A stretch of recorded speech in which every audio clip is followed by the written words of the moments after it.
Etho Rx8 with an update video. I have news. I sold the Miata probably 3 weeks to a month ago.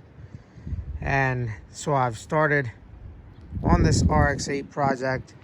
I started buying all the parts that I'm going to need. But that's not really what I want to talk about. What I want to talk about is the renesis engine. Now, there's a lot of videos out there that talk about the renesis engine. But I have my own 2 cents to throw into that. First and foremost, this engine was made for basically to pass admissions in states like mine, Pennsylvania or California, where we have like really strict laws as far as admissions is concerned. So what they tried to do was to kill the overlap. This is a stock one here. I just pulled this out of one of the engines that I had that I opened up. And to get rid of the overlap, they went away from the peripheral port exhaust to try to save the catalytic converters, because as the exhaust comes out of the peripheral port exhaust, like this one, it just basically shoots out of there, comes around, shoots right out and into the exhaust and right into the catalytic converter. So what they were trying to do is they were trying to slow that down. And in doing so, what they did was the air down has to come this way, turn, and then turn again, and then turn again out. Those 3 turns slow it down enough that you're getting so much heat in this area that it actually warps this plate. Not only does it warp the plate, it wreaks havoc on the housings. Look at this housing.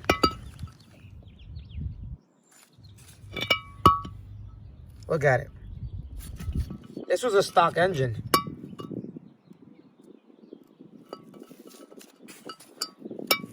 I think maybe 100. Let's give it some credit. Let's say it had 150,000 miles. That's really bad. Look at this peripheral port engine housing. This was beat. It probably was driven around for, I don't know, 70, 80, let's say 100,000 miles before it probably got converted to peripheral port. Look at this. After it had been converted to peripheral port, it got beat to hell. I know these marks look bad, but really, I can use this again. That's why I still have it, actually. I'm going to build, eventually I want to build another peripheral port engine. But this could be reused. This, that, no, this is junk. I wouldn't reuse it. It's not even worth it. So, I don't think it's just that they slowed it down or to slow the air velocity down by trapping it inside the engine. I also think that they used cheaper casting. I don't think this material that they used, whatever grade steel, is the same as this. This is Series 4 NA, converted to peripheral. But I just think overall the quality of the material isn't there with the Rx8 engine. We're going into this society where they're just making everything to last, I don't know, until the warranty is over. I don't want to state it that way, but that's the way I feel about it. So they are not trying to put a high-grade metal into this. It's like when you buy something off eBay, you're not buying, not everything, but a lot of the stuff that comes from China. They figure you just want something and you don't really care too much about the quality. It just has to work for a while. So they're not going to put that much time and effort and spend the money, basically, frankly, is spend the money on it, because they want to try to pass that cost saving on to you. So they're just going to build it with cheaper materials. So yeah, that's an issue. I had mentioned that I was working on a bridge ported renesis, that I have done all the ports. Now, I got to clean these ports up, but that's the exhaust port. That's a factory exhaust port. So really, you're not really increasing the volume of air that actually goes in through here, maybe very slightly. but you're opening it up sooner. So it's releasing the air a lot sooner, which is going to help you with the heat. And then, of course, the bridges. And this is one that I fixed. Now, it wasn't in horrible shape, but it wasn't in the best shape. And this right here is just, for those of you know, that's for the bridges. Sorry about that. Those two, I make them pretty big, pretty aggressive. They're gonna line up with those bridges there. But yeah, see, this is fixed. This can be reused. But, you know, for a race car or something, yeah, reuse this. Because, you know, you're probably going to blow it up anyway. With that said, I've been finding a lot of things I don't like about the Renesis engine, but I don't know right now if I want to spend the time to make this thing have a 6-port engine. I have a brand new 6-port engine that I talked to you guys about. Brand new housings and everything, make them semi-peripheral, and that was my plan to go with. But then I changed my mind, and now I'm so indecisive. I don't know. One of the other things that I found that's a bad design is, see these ports here? You know, they're shooting whatever crankcase air, you know, back into the engine. I mean, whatever. I don't know why they wouldn't put filters on it, because you can see just on the intake. Look at the muck and the shit. Excuse my language, but this engine supposedly has, you know, 50,000 miles, and look at all the varnish or soot, whatever you want to call it. Look at this. But I'm noticing, you know, I never really stopped and looked at the intake before, because I really just get another engine and put it in and not really worry about it, because I know these engines ain't really reliable. But if you take into, you know, account that this is how they made this engine, you know, it's just this. By the way, these go to the intake. The intake, right?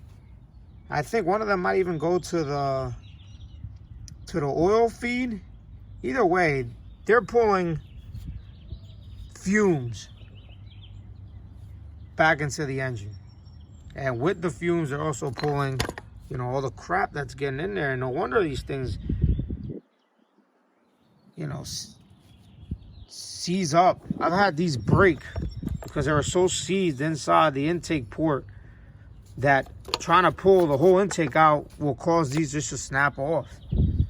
So I bought another engine for this because I need a daily.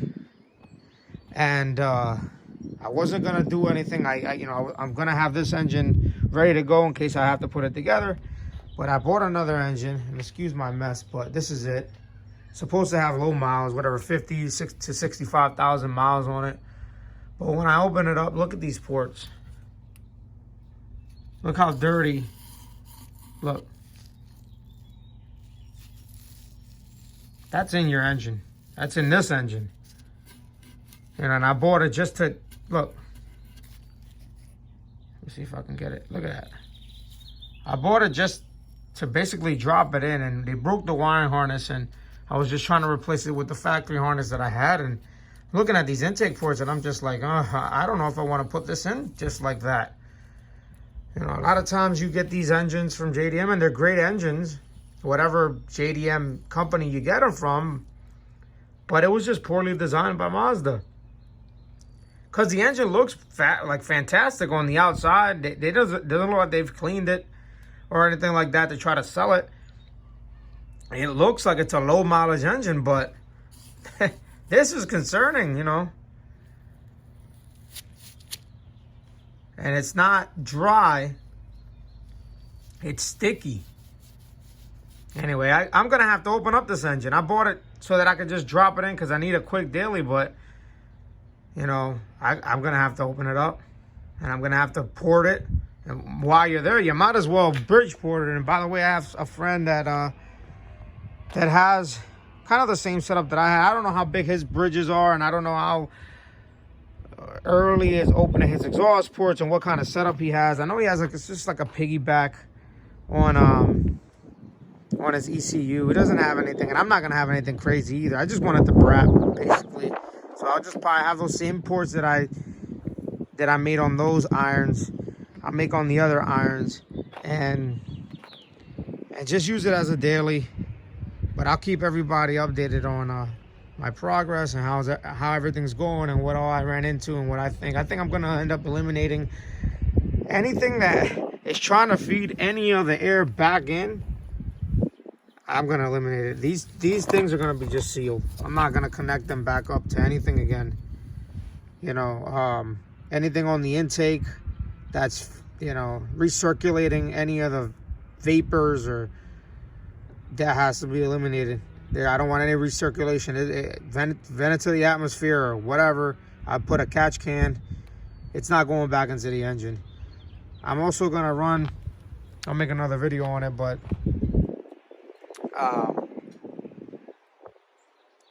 different two-stroke oil. I've been running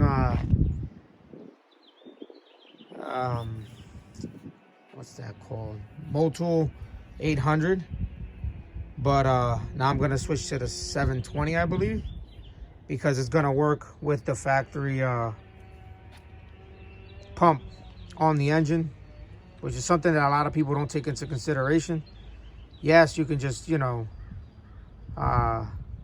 put it in your fuel tank and then let it go that way, but you know, it's still injected. Even when it goes through your injector, it's still injected, and even though it's already in the gasoline, if you can get it to atomize just a little bit better, it's going to lubricate a little bit better. So that's, you know, I'll get into another video about that. But I just wanted to give you guys an update on it. I didn't want it to go this long, but it is what it is.